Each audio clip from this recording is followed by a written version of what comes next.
గోశాల నుంచి ఈ ఆవు పేడని తెచ్చాక మెత్తగా కలుపుకున్నాను కదండీ! కలుపుకున్న ఆటిల్ని చిన్న చిన్న ఉండల్లాగా, ముద్దల్లా చేసుకొని ఇలాగా గోడకేసి కొట్టాలండి. లేకపోతే ఊర్లోని చెట్లకో, ఏ గోడకో కొడతారు. నేను ఇలా గోడ ఉంది గానీ గోడ మీద కొట్టి ఇలా మధ్యలో కన్నం పెడుతున్నానండి.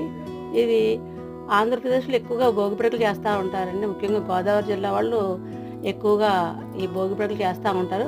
ధనుర్మాసం మొదలైందంటే చాలు ఈ ఆవు పేడ తీసుకొచ్చి ఇలా భోగి పిడక రెడీ చేస్తా ఉంటారండి.